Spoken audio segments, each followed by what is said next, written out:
এই মুহূর্তে আছি আমি সুবর্ণগ্রাম, যা ঢাকার খুব কাছে অবস্থিত। তো আপনারা এখানে কিভাবে আসবেন, কত টাকা খরচ হবে এবং এর সমস্ত সৌন্দর্য নিয়ে থাকছে আমার আজকে ছোট্ট ভিডিও। সো চলুন ভিডিও শুরু করা যাক।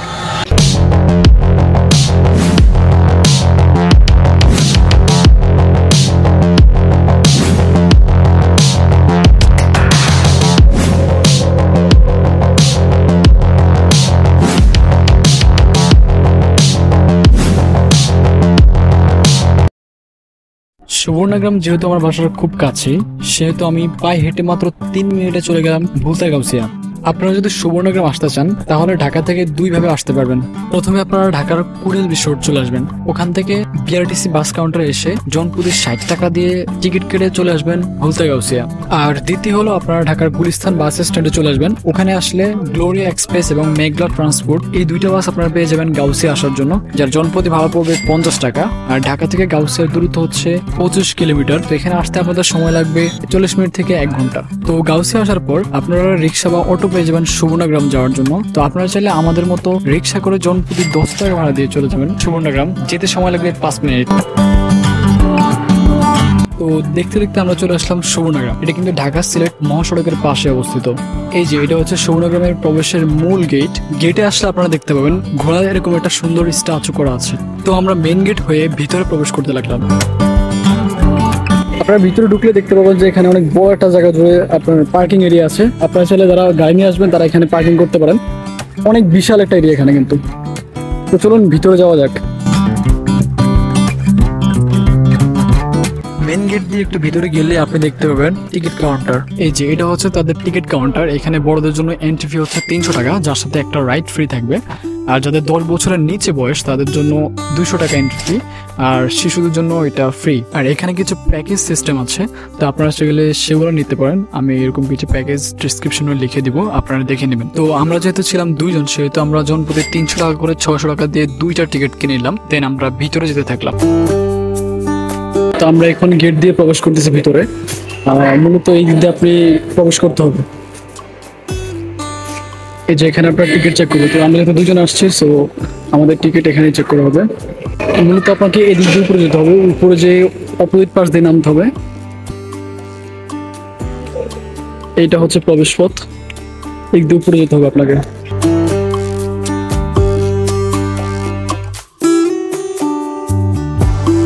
এদিক দিয়ে আপনাকে নিচে যেতে হবে। দেন সামনে হচ্ছে মূল যে আকর্ষণ, সেটা হচ্ছে সামনে। তো আপনারা সিঁড়ি দিয়ে সুবর্ণগ্রামের ভিতরে প্রবেশ করলে দেখতে পাবেন হাতি এবং জিরাফের স্ট্যাচু করা আছে, যেগুলো দেখতে অনেক রোমাঞ্চকর লাগে। তো এই স্ট্যাচুগুলোর পাশে আপনারা দেখতে পাবেন দেয়ালের মধ্যে বিভিন্ন চিত্রাঙ্কন করা হয়েছে, যেগুলো সত্যি অনেক সুন্দর লাগে দেখতে। এর পাশে আপনি দেখতে পাবেন সুবর্ণগ্রামের প্রথম রাইড নাগরদোলা, যেখানে উঠতে আপনাকে জনপ্রতি 100 টাকা করে গুনতে হবে। আপনারা চাইলে এই নাগরদোলা রাইডটি উপভোগ করতে পারেন। এর পাশে আপনি দেখতে পাবেন এরকম একটা রাইড, যেটা সঠিক নাম আমার জানা নেই। তো যেহেতু আমরা গিয়েছি সকালে, সেহেতু এই রাইডটা বন্ধ ছিল। আর যাদের হার্টের রোগের সমস্যা আছে তারা এই রাইডটা অ্যাভয়েড করতে পারেন। নাগরদোলার পাশে আরো একটা রাইড রয়েছে, যে রাইডটির নাম হচ্ছে ডিস্কো কোস্টার। তো আপনারা চাইলে এই রাইডটি উপভোগ করতে পারেন, যার জনপ্রতি ফি হচ্ছে 100 টাকা। তো আপনারা আর কিছুটা সামনে আসলে দেখতে পাবেন বাচ্চাদের আরো কিছু রাইড আছে, যেগুলা কিছু কিছু রাইড ফ্রি, আবার কিছু কিছু রাইড টাকা দিয়ে উঠতে হয়। তো আপনারা বাচ্চাদেরকে উঠানোর আগে অবশ্যই ওখানকার লোকদের সাথে কথা বলে নেবেন। 300 টাকার একসাথে এন্ট্রি ফি, ওটার সাথে এই রাইডটা ফ্রি ছিল। তো আমরা এখন এই রাইডটা নিব। কেন নিব না, কারণ 300 টাকা নিচ্ছে, তো রাইডটা তো নিতে হবে। দেখি এক্সপিরিয়েন্স কেমন হয়। রাইড এখন শুরু হবে। আমরা অলরেডি সিট বেল্ট বেঁধে নিয়েছি, এখন শুরু হবে। দেখি, আমরা বলছে যে 1.5 মিনিট ঘোরাবে, বেশি ঘোরাবে না। স্টার্ট দিয়ে দিচ্ছে অলরেডি।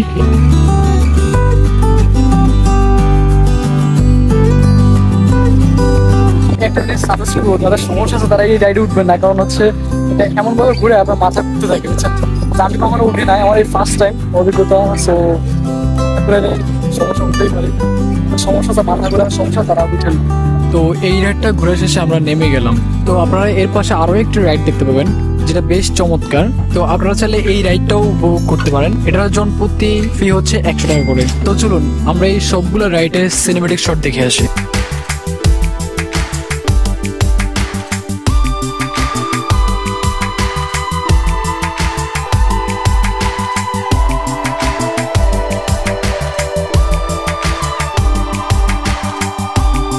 আমরা তো এখন সুবর্ণগ্রামের রাইড সম্পর্কে জানলাম, তো এখন আমরা বাকি সবকিছু সম্পর্কে জানবো। এই সুবর্ণগ্রামটি 100 একর জমির উপরে নির্মিত, যার মধ্যে রয়েছে বিভিন্ন ধরনের রাইড, মিনি সাফারি পার্ক, থাকার জন্য হোটেল, খাওয়ার জন্য দোকান এবং ঘোরার জন্য রয়েছে ঘোড়ার গাড়ি। তো আপনারা কিন্তু চাইলে সুবর্ণগ্রামের লেকটি ঘোড়ার গাড়ি দিয়ে এবং এরকম ট্রেনের মতো যে গাড়িগুলো আছে এগুলো দিয়ে ঘুরতে পারেন। এগুলো দিয়ে ঘুরতে হলে আপনাদের জন প্রতি 100 টাকা করে ঘুরতে হবে। তো আপনারা চাইলে এই সুবর্ণগ্রামের লেকটি স্পিড বোট দিয়ে ঘুরতে পারেন, সেক্ষেত্রে আপনাদের জন প্রতি 100 টাকা করে গুনতে হবে।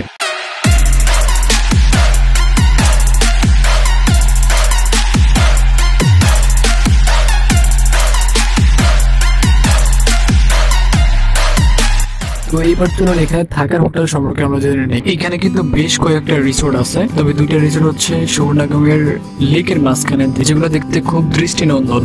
এই রিসোর্টের ভিতরে গেলে আপনাদের চোখে প্রথমে পড়বে তাদের ডেস্ক, এখানে কথা হলে আপনারা আপনাদের রুম নিতে পারবেন। তো আমরা চলে আসলাম 2 বেডের এই একটা রুমে। তাদের রুম গুলো কিন্তু বেশ চমৎকার এবং তাদের ওয়াশরুম গুলো। এইখানে যদি আপনারা থাকতে চান তাহলে আপনাকে পার ডে 5,000 টাকা করে গুনতে হবে, এবং স্পেশাল কিছু কাপল এবং ফ্যামিলি প্যাকেজ আছে যেগুলো আমি ডিসক্রিপশনে দিয়ে দেবো, আপনারা একটু দেখে নেবেন। তো এরপরে আমরা দেখতে যাবো সুবর্ণগ্রামের মিনি সাফারি পার্ক। সাফারি পার্কে ঢুকতে হলে কিন্তু আপনাকে টিকিট কাটতে হবে, আর এটা হচ্ছে সেই টিকিট কাউন্টার। তো আমরা জন প্রতি 100 টাকা করে 2টা টিকিট নিয়ে নিলাম এবং সাফারি পার্কের ভিতরে যেতে দেখলাম। আপনারা এই গাড়িতে করে এই সাফারি পার্কটা ঘুরে দেখতে পাবেন, যার জন্য প্রতি ভাড়া হচ্ছে টিকিট 100 টাকা। তো আমরা যেহেতু 2 জন আসছি সেহেতু আমরা 2টা টিকিট কেটে নিয়েছি। তো আমরা এখন উপরে উঠবো, দেন পুরো সাফারি পার্কটা ঘুরে দেখবো। একটা কথা বলে রাখি, এটা হচ্ছে আপনার 2টা টিকিট 2 রকম। এটা হচ্ছে আপনার ঘোড়ার গাড়ি এবং এরকম গাড়ি আছে যেটা আপনাকে পুরো লেকটা ঘুরে দেখবে, যার জন্য প্রতি ভাড়া হচ্ছে 100 টাকা।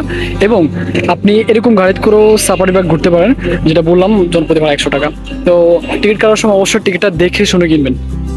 কিন্তু আপনি 10 জনের বেশি উঠতে পারবেন না, কারণ হচ্ছে এখানে কিন্তু 10টা সিট, 10 জনের বেশি উঠা যায় না। তো আমাদের সাফারির যে গাড়িটা আছে ওই গাড়িটা ছাড়ছে এইমাত্র। আমরা এখন 2 জনের মধ্যে আছি, তেমন কোনো মানুষ নাই, আমাদের 2 জনকে নিয়ে পুরোটা ঘুরতেছে। আর হচ্ছে আপনি এখান থেকে এই গাড়ি থেকে নামতে পারবেন না, গাড়িতে বসে কিন্তু যে ঘোড়া আছে, তারপরে উট পাখি আছে, সেগুলো দেখতে পাবেন। নিচে নামার কোনো সিস্টেম নাই। মিনি সাফারি পার্কের ভিতরে আসলে আপনি এরকম আপনাকে কিছুক্ষণের জন্য দাঁড় করাবে, মানে দাঁড়িয়ে তারপর আপনি এরকম যে হাঁসগুলো আছে, এই যে হাঁসগুলো এবং হচ্ছে আমি এরকম উট পাখি আছে, এগুলোকে আপনি দেখুন। উট পাখিগুলো আসছে, তারা কিন্তু এখানে খাবার দেওয়া আছে, খাবারের জন্য আসছে আর কি, খাইতে। মূলত তাদেরকে ডাক দেওয়া হয়, তারপরে তারা আসে খাওয়ার জন্য। এটা একটা বলা যায় ট্র্যাপ বা সিস্টেম তাদেরকে কাছে আনার জন্য আর কি। এখানে আরেকটা সুবিধা আছে, আপনার রোদ থাকলে এখানে যে ছাতাগুলো আছে এগুলো দিয়ে আপনি মাথার উপর রাখতে পারেন যেন আপনার গায়ে রোদ না লাগে। এটা খারাপ না, ভালোই। বিশাল বড় গরু, যেগুলো দেখতে খুব ভয়ানক লাগে, তবে মনে হয় এগুলো তেমন কিছু করে না, আক্রমণ করে না।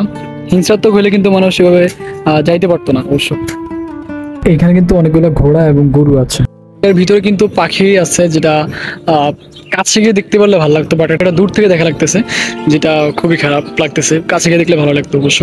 এই উট পাখি তো আমাদের গাড়ির থেকে বড়, আল্লাহ মাশাআল্লাহ।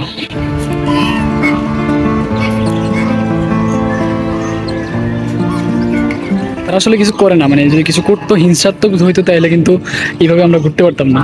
কিন্তু হরিণ আছে যারা কিন্তু ভিতরে শুয়ে আছে, 3টা হরিণ। এদিকে আসলে ভালো লাগতো, কিন্তু তারা শুয়ে আছে ভিতরে। মিনি সাফারি পার্ক ঘোরা শেষে আমরা এখন বের হয়ে যাচ্ছি। এই যে মাত্র এখান থেকে বের হলাম, এখন এই দিকটা ঘুরে এই সাইডটা পুরো কভার করবো আর কি।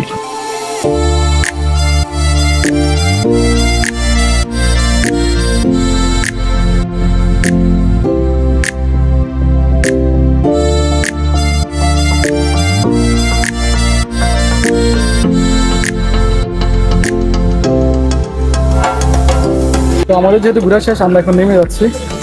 সাফারি পার্ক ঘোরা শেষ আমরা বেশ কিছুটা সামনে যাওয়ার পর দেখতে পেলাম কয়েকটা রেস্টুরেন্ট আছে। তো আপনারা চাইলে এইসব রেস্টুরেন্টে গিয়ে আপনাদের মন পছন্দ মতো খাবার কিনে খেতে পারেন। আপনারা কিন্তু চাইলে এই সুবর্ণগ্রামের যে কোনো সেমিনার বা অনুষ্ঠান, স্কুল কলেজের ট্যুর প্ল্যান করতে পারেন। সেক্ষেত্রে আপনাদেরকে আগে সুবর্ণগ্রামের কর্তৃপক্ষের সাথে কথা বলে নিতে হবে। তো আমরা যখন গিয়েছিলাম তখন আমরা দেখতে পেলাম এখানে বড় 2টা অনুষ্ঠান আয়োজন করা হয়েছিল। তো আপনারা আরেকটা সামনে গেলে দেখতে পাবেন কয়েকটা কুকুর আছে, যেগুলো দেখতে বেশ সুন্দর। আপনারা এখানে আসলে যেরকম কুকুর দেখতে পাবেন, এখানে একটা কুকুরের চোখ কিন্তু দুই কালার, যেটা আমার কাছে খুবই ইন্টারেস্টিং লাগছে। আমি আপনাদেরকে দেখাবো। আপনারা চাইলে এদেরকে কিন্তু খাবার দিতে পারেন। এই যে এই কুকুরটার একটা চোখ একরকম আর একটা চোখ অন্যরকম। তো আমরা দীর্ঘ 3 ঘন্টা ঘোরার পর এখন বের হয়ে যাচ্ছি। তো আমি যদি এই সুবর্ণগ্রামের পুরো একবারে ওভার একটা মানে পুরো ঘোরার যে আমার অভিজ্ঞতা সেটা যদি আমি শেয়ার করি তাহলে বলতে চাচ্ছি 300 টাকার টিকিট এন্ট্রি ফি সেটা মানলাম, ঠিক আছে, কিন্তু ভিতরে আসতে সবগুলোর জন্য আপনি আলাদা করে টাকা দিতে হয়। এটা কিন্তু মানে সবগুলো সব জায়গাতে আসছে, বাট এখানে একটু বেশি মনে হচ্ছে। আপনি কয়েকটা জায়গা ফ্রি দিতে পারতেন, যেমন এই ছোট মিনি সাফারি পার্ক, এটা যদি আপনি ফ্রি রাখতেন তাহলে আমার মনে হয় ভালো হতো। আমার পার্সোনাল ওপিনিয়ন, আপনার কি মনে হয় সেটা আপনার ব্যক্তিগত বিষয়। আমার কাছে মনে হয় যদি মিনি সাফারি পার্কটা যদি তার সাথে ফ্রি দিত তাহলে ভালো হতো। তাহলে আপনার মনে করুন এখানে 300 টাকা দিয়ে ঢুকলেন, মানে ফোরটার জন্য আলাদা করে পে করতে হচ্ছে, এটা মানে খুবই অমানবিক আমার মনে হয় এটা। তো তোমার কাছে কেমন আছে তুমি বলো, তোমার কাছে তোমার অভিজ্ঞতা শেয়ার করো। আমার কাছে হচ্ছে যে আমরা ঢুকলাম তো 300 টাকা দিয়ে ঢুকলাম, এরপরে যে প্রত্যেকটা ইয়াতে এরা টাকা নিচ্ছে, বা আমাদের যে একটা রাইড দিল ওই যে ভিতরে যে কি জানি চেয়ারে বসে আর কি, চেয়ারে বসে। চেয়ারে বসে এটা দিল, ওটা কি হইলো, ওটা দিয়ে দিল। ওটা কিন্তু মানে নর্মাল মাথা মাথা ঘুরাচ্ছে। নর্মাল কোনো মানুষ বসলে যারা বসলে ধরেন ওরে, হ্যাঁ। যাদের মাথার সমস্যা বা যারা মাথা ঘুরে অল্পতে, তারা বসে কিন্তু তাদের অবস্থা ফুল টাইট। যেমন আমি উঠছি, আমার কিন্তু এরকম সমস্যা নেই, তারপর আমার এখনো মাথা ঘুরতেছে। আমি আগে কখনো উঠে নাই এক্সপিরিয়েন্স। তারপর বলবো ওভারঅল মানে মোটামুটি সবকিছু ভালো। মানে পাহাড়টা অনেক বড়, একটা 100 একর জায়গা কিন্তু কম না, অনেক বড় একটা জায়গা যেটা আপনারা দেখতে পাচ্ছেন। মোটামুটি ভালো, বাট কিছু কিছু জায়গা যদি ছাড় দিত তাহলে মনে হয় আমাদের পর্যটক যারা এখানে আসে তাদের জন্য ভালো হতো আর কি। তো এই ছিল আমার অভিজ্ঞতা। তো আমরা আজকের ভিডিও সুবর্ণগ্রাম নিয়ে যতটুকু দেখেছি আপনাদেরকে, যতটুকু আমার দেখানো সম্ভব ছিল আমি দেখিয়েছি, এবং এর সৌন্দর্য, এর খরচ, আশা করি সবকিছু আপনারা ক্লিয়ার হয়ে গেছেন। তো আপনাদের ভিডিওটা কেমন লাগছে অবশ্যই কমেন্ট করবেন, ভালো লাগে লাইক করবেন, কমেন্ট করবেন, সাবস্ক্রাইব করবেন। দেখা হচ্ছে নেক্সট কোনো ভিডিওতে, ততক্ষণ মধ্যে ভালো থাকুন, সুস্থ থাকুন, আল্লাহ হাফেজ, আসসালামু আলাইকুম।